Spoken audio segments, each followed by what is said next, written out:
Hey folks, welcome back to the channel. Happy Catty Crypto here. So we are doing a bit of a different video this afternoon and really just kind of having a back and forth talk with my lead developer in the HCC factory, which you know is Strathcole. He is a big pillar of the community and he is in so many places that a lot of people wouldn't actually believe he's had a hands-on role in, but he just does. He loves helping people and that's just who he is. So we're kind of going to be talking, aren't we, Strafe, about this infrastructure, the change and the transition to what Rebel Station is and what it really means for the community. So can you just sort of, what's going to happen now? What are Terra Rebels going to be doing to get Rebel Station to where it needs to be? Hey Jay, thanks for having me again. Yeah, I think it's time for this video to talk a bit about maybe a bit the technical things that are related to this. And I think people might want to know what this is all about that is currently going on.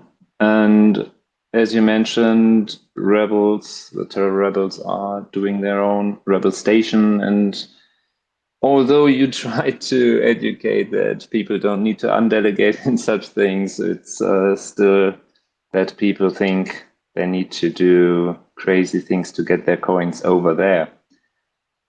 So to explain it a bit, Rebel Station in its basis is nothing else than the code of Terra Station itself. It is a cloned code.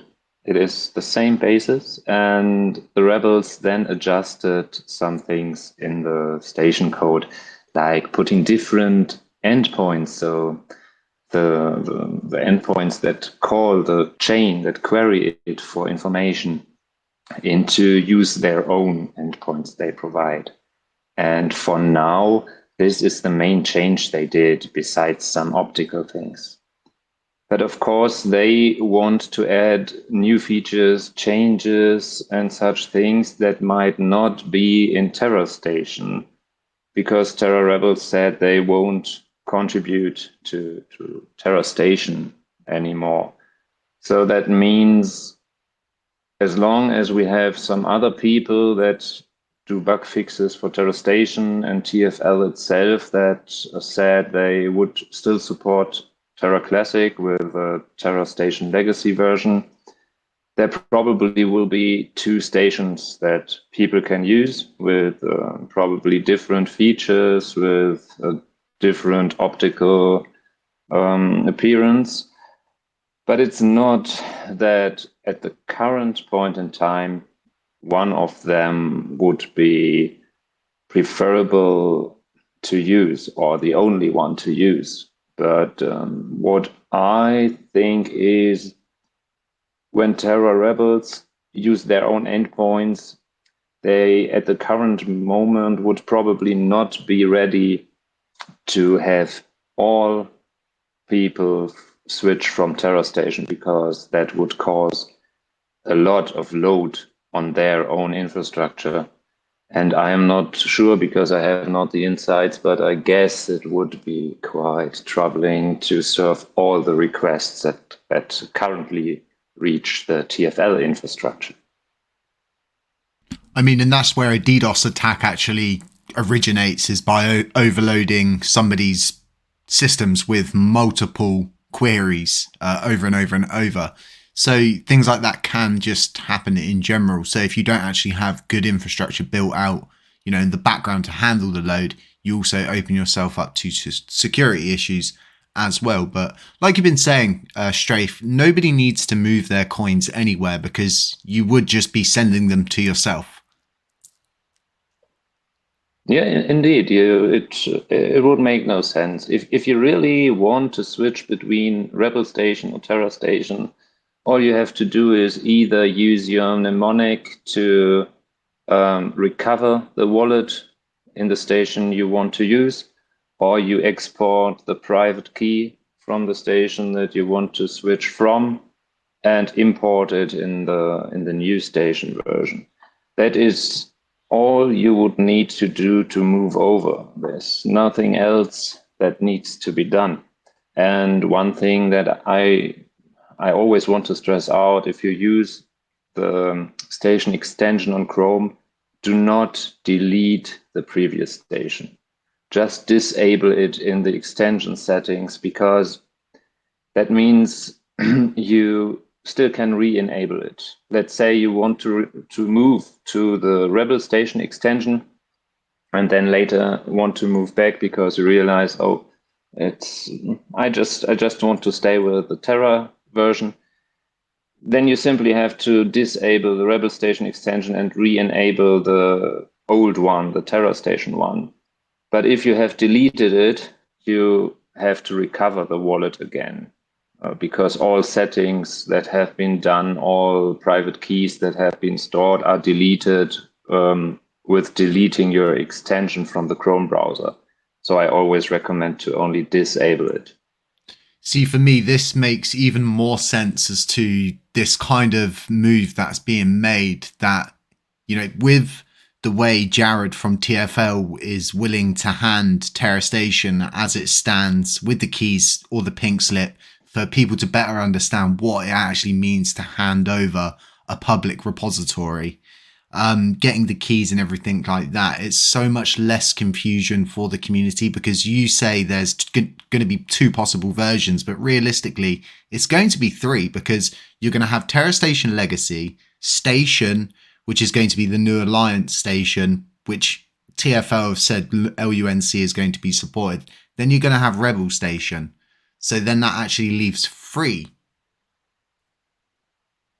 Yeah, I reckon there will be more, because it's very, very easy to just spin up your own station version when you use the existing endpoints. I could, for example, clone the TFL repository or even the Terra Rebels repository, make some small adjustment and bring up my own station website in an amount of maybe 15 minutes.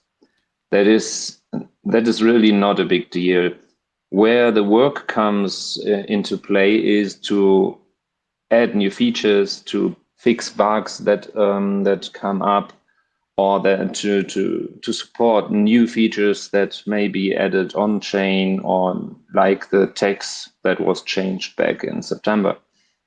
So there might be other entities, I think Terra Civita, or even maybe validators or projects that want to have their own station version. That is, everything with this is possible. So I think we won't be with only 1, 2, or 3 front ends. There might be a lot more over time.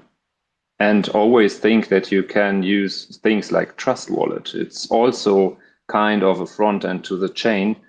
It's just with totally different features. So we are not limited to only one front end. No, definitely not. But it's just, it doesn't make it easier for the average Joe who would like to get some Lunar Classic that is owned by themselves, right? This whole idea of owning your coins and not being on an exchange as to which your coins aren't actually yours. So there is a need for, this kind of making it as easy and as simple as possible. And at some point, I guess the Lunar Classic community, as weird as it may sound, would, it's going to be better to probably just choose one of these. But I worry about all of the integration stuff on a validator side of things and how intricate that system is, and the exploits that have been made before. Yeah, I totally get your point. It is really that the more front ends we have, the more confused people that are not very experienced on the chain are going to be. So over time, there will be a kind of competition between front ends, and the one that gets a bigger user base will probably be the first entry point for new users, because it's most recommended one at that point in time. And that's kind of like it should be, because competition mostly drives to better results. Because if you get left behind, you will lose your user base, and so you need to add new features and provide better things. Yeah, definitely. So someone's actually made a joke proposal, which is it's a community pool spend for exactly $1 worth of Lunar Classic. Yeah. And it's just like they are pretty much as silly as it seems. That's exactly what this pretty much is. So, I think you're right. We probably are going to see more of these pop up over time. But, with Rebel Station, them getting it to where it needs to be, this is going to be the next few months of what the main development movement is going to be focused on, is building something that we currently already have and could just accept the keys and cut out all of this kind of nonsense, but we're just not, which is very peculiar. Yes. One thing that I think Terra Rebels is driving to is to separate the infrastructure.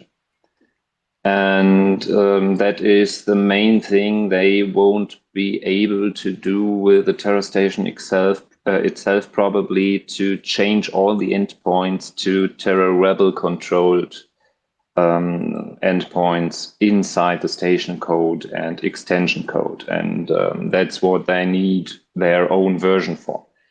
But my issue with the infrastructure is that I asked Jared from TFL in a public chat about how many servers they provide for the classic infrastructure, and he named kind of 40 servers in a cluster that work together for the endpoints that cost 100,000 US dollars a month.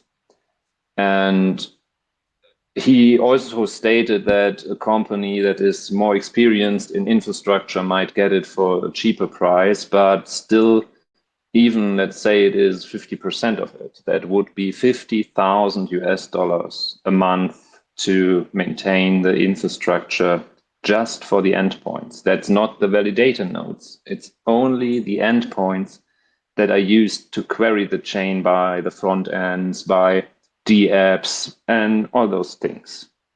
So that would mean if Terra Rebels want to completely separate from TFL, so that the TFL infrastructure in theory can be shut down, either Terra Rebels by external funding or the community would have to pay that amount of money each month. And in my opinion, the chain is not ready for that, because there is so much work to do that requires funding. Level 1 development, especially parity work, maybe even repeg work, and all those things that we, in my opinion, cannot afford spending huge amounts of money on a monthly basis for infrastructure. And as long as TFL, as they stated, provided for free for the classic community, I think the money would be spent better elsewhere, probably. Yeah, so it raises a lot of concern. So I think a lot of people lack the knowledge behind how we're funding our community pool, and currently the new funding route, I believe not to be sustainable, and it's not actually fair on those that are choosing a route of burning, because they are the ones that suffer. It goes to a community pool and we are spending it on, like you were just saying, it doesn't seem like a feasible adventure from the community pool, and we just can't sustain future payments of said amount to continue to keep doing that, because the community pool will just, it's not sustainable. You will get to a point where you won't be able to pay for that monthly fee and continue to grow and develop and do all the other things that you need to do to keep moving a blockchain forward.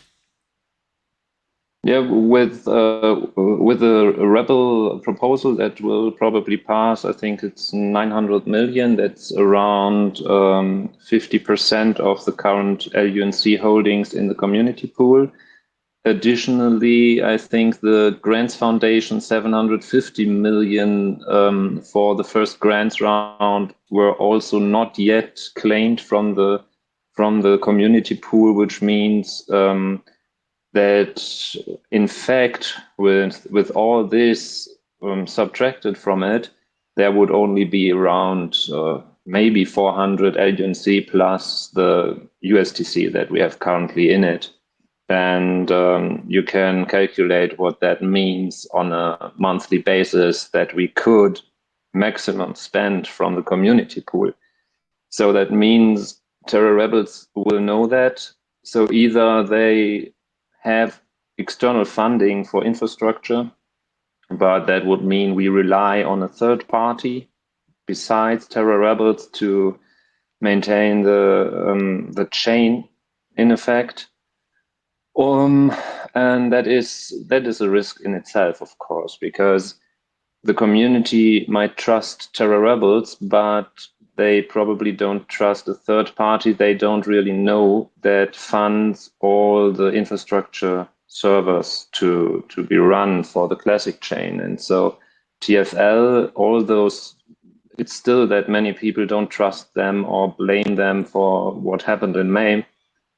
They have run the infrastructure for such a long time now, and they still agree to provide it for free. And that's a huge service to get the chain running and use the fundings for things that bring the chain forward and not keep the current status quo.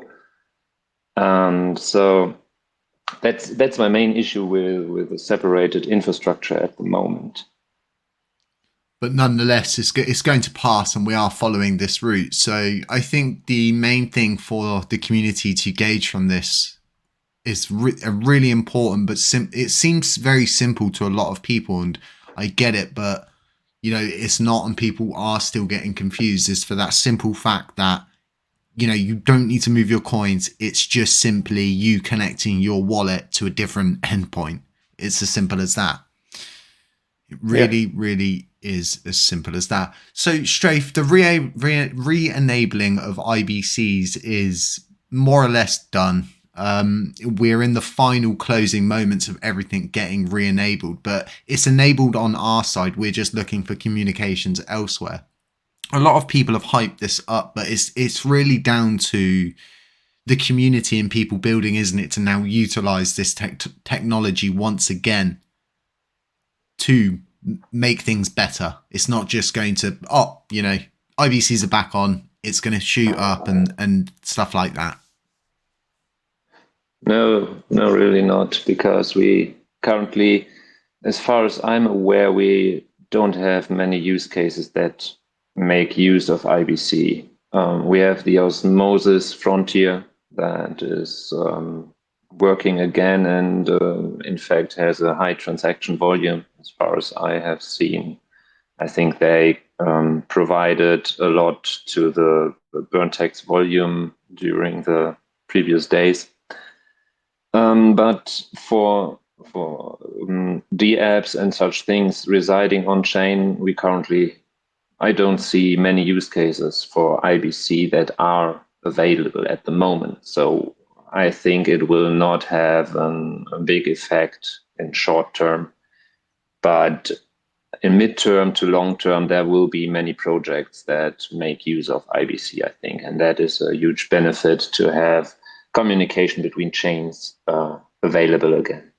Yeah, definitely. So the way I like to look at something like this is definitely from our perspective at the HCC factory. It allows us to not only envision greater ideas, but incorporate more and more and more from the cosmos into anything that we want to build or develop in the future.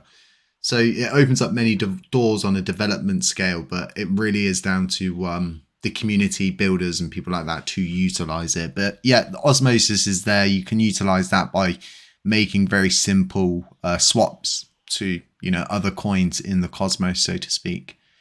So you've written out a governance proposal, and it was supposed to contain stuff from the developers pool that I'd spoken about a few times before, but it's just gone through as a emergency fund from the community pool. Do you want to just explain that a little bit for the people that are possibly interested in it and try drum up support? Okay, yeah, for sure.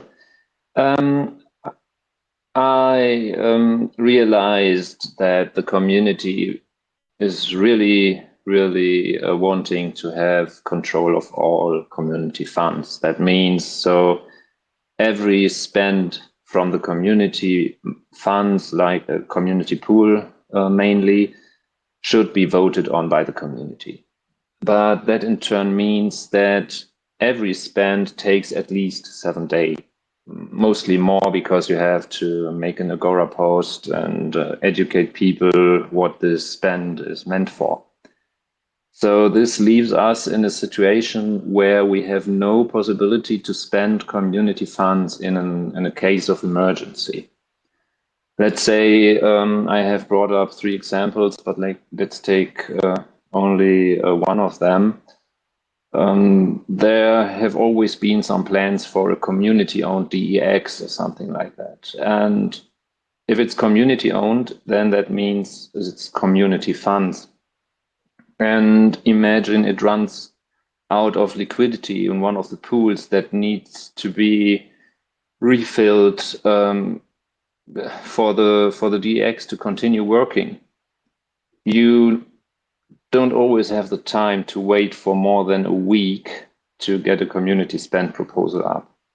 So that also may be the case with a severe bug in the main code of the chain that needs fixing, and you have to pay for someone to fix it, because we cannot rely on level 1 developers to work for free like they did in the past.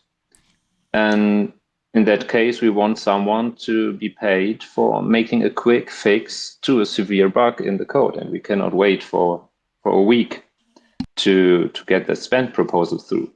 So what I propose is a multi-signature on-chain that contains a small amount of funds, maybe 10,000 to 20,000 US dollars worth, not more. So it is not in the interest of the holders to abuse it, because it wouldn't be worth it.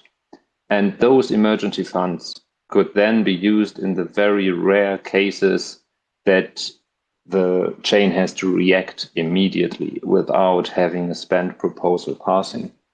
So let's say we have 5 holders from the community that are trusted with this emergency fund of around, at current value, 80, 90 million LUNC. That they could decide, okay, this is an emergency case. We need to spend the money from this emergency fund. And after that, the community can decide, okay, that was correct what they did. We refill this emergency fund by a community pool spend proposal. But if the holders of this emergency fund misuse the fund, the community simply would refuse to refill it at a later time. So there would not be much risk that those funds would drain any community pool or any other funds the community owns. It's just something that in best case would never ever be used. But I think we should be somehow prepared for those rare cases where we need to spend money without waiting more than a week before we can. Yeah, so similar systems of this, folks, is used in other places.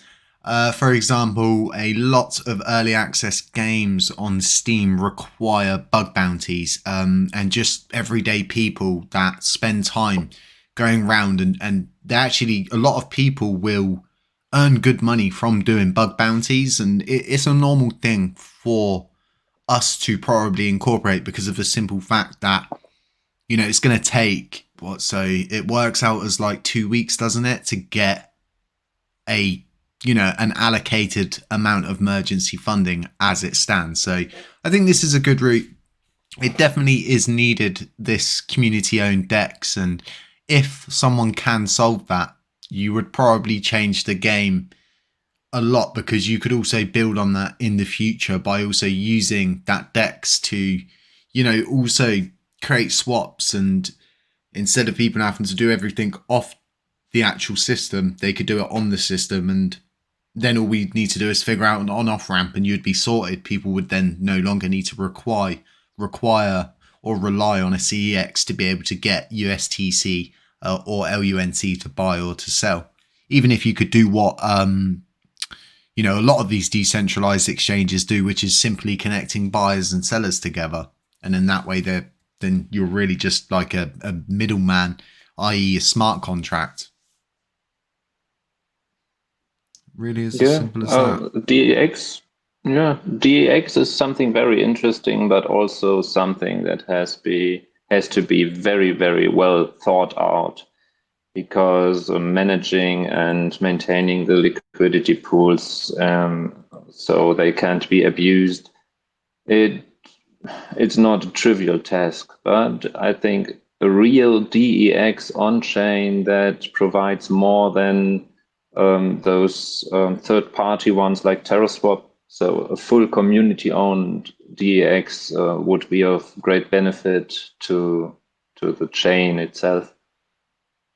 100% in agreement with that. I mean, there has been people who have spoke about a liquidity styled DEX. It requires a lot of work, and we're going to need the initial funding for those pools, but it definitely is feasible. So I would also like to see just a developers pool in general get created, so then you could really start separating what are seen as development funds from community funds, because like all of this is really good that we are paying stuff out and people are seeing the spends and stuff on the community pool, but what does this leave community members that have really good ideas and want to apply, but the money's just not there, or they feel like I shouldn't be applying because we just don't have enough. And that's when it's sort of it's a free market and everyone can build, but only if you can afford to build. And it shouldn't be like that. That's the whole point of the community pool, is to try and give power to a very, very small kind of project. Like Metagloria is such a good example of a project that just needed support at the right time for people to see how good it could be further down the line. So yeah, very interesting. Yeah, I think your previous idea mentioned of the developer pool that is separated from the community pool was really a good idea. The thing mainly was, I guess, or still is, that it requires on-chain work, which someone has to do, and currently I don't see someone willing to do that. So what I initially wanted to put into this proposal additionally was a virtual developers pool. So that would have meant someone, an entity like, for example, the Terra Grants Foundation or whoever, would have just kept track of the type of spends from the community pool. So we would have agreed as a community to, let's say, 50% of the community pool is for projects and 50% is for development. So on-chain development. And this entity would simply have kept track of how much is spent for which of those both categories. And so we would have had a kind of virtual balance of two pools, the real community pool balance and the virtual development pool balance. So the main issue with this is that someone trusted has to keep track of how much has been spent from each of those both categories. And in addition, that someone has to categorize each spend proposal in one of the two categories. And so it would still be possible, for example, if all of the development pools funds would have already been spent, it would have been still possible to put up the spend proposal for development work, but the community would have to be made aware that this would exceed the amount that has been allocated for development. That this could be a route that does not require any on-chain level 1 work to create a real pool, but at the same time it requires a work from an entity to keep track of everything.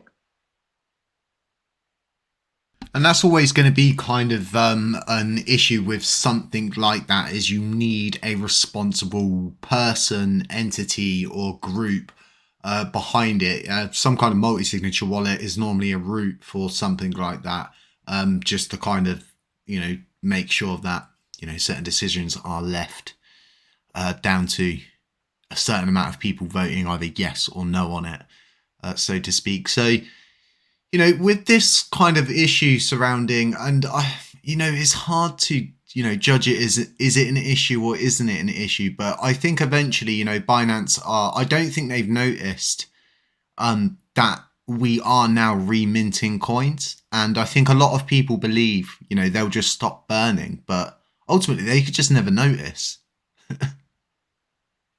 I don't think they never notice. And I think they already know that we previously reminted 10% of all burns because they, in my opinion, they keep quite a good eye on what happens on Classic Chain just because of all the things that happened previously and all the community crying for Binance to please burn and contribute to the burn tax. So I was not sure with the current situation because we raised those seigniorage from 10% to 50%, which means that half of every burn, not only the tax burn, but also the burns that you do by sending to the burn wallet, is reminted every week, so every epoch. And that means if Binance continues, because they simply don't care if it's burned or supporting the community pool, that would of course mean that we might get 2 or 3 billion per month to the community pool. But if they think, no, this is a good moment to stop burning at all, that would mean even with the 50% that we have now that is reminted, we have the same growth rate as we had before with the 10% and Binance contributing. So it's really something that I don't like, that all current burning in a way relies on Binance because they are the main contributor to everything burn related. They burn more than the tax. They burn more than every other entity in the on the chain. And I haven't checked, but it might be they burn even more than all others combined. So that's something that that the chain currently really they put the burn success in the hands of Binance in a way. Yeah, I think Binance knew what they were doing the whole time. Whether they've noticed yet or not, I don't know. I would have thought he had maybe mentioned something. But then again, who knows, right? Who really, really knows how deep the iceberg goes? So we've covered a few things going over this, really. And, there's a lot more to always talk about. There's so many things that are going on. And, I myself, I don't agree with the reminting of what we're burning because, a lot of people flock to it as a burning kind of community. But at the same time, it has that meme effect that also comes with it. So, I don't think you can ever. I think it's that I can't remember what there's an actual term for this where someone smacks a moth out of the air in Louisiana, somewhere in America, and a baby's born. I don't know, somewhere in the South Pole or something like that. There's always going to be ripple effects from everything that you do. So you can never get anything right in this situation. Yeah, I think it's still interesting times ahead. We don't know what Terra Rebels will bring up. I've heard in the space that Terra wants to bring something forward. I have not heard anything about that. So I think what the average Joe in the community can do is try not to freak out, stay calm as far as is possible, and wait for the things to come, because we are still in the beginning. We are far from revived, and it will take time.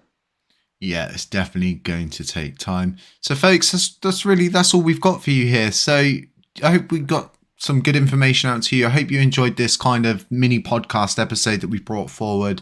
And just stay safe, folks. Beware of scammers, beware of doppelgangers, beware of anybody pretending to be us. None of us are ever going to DM you. Beware of WhatsApp numbers. And we'll catch you in the next one.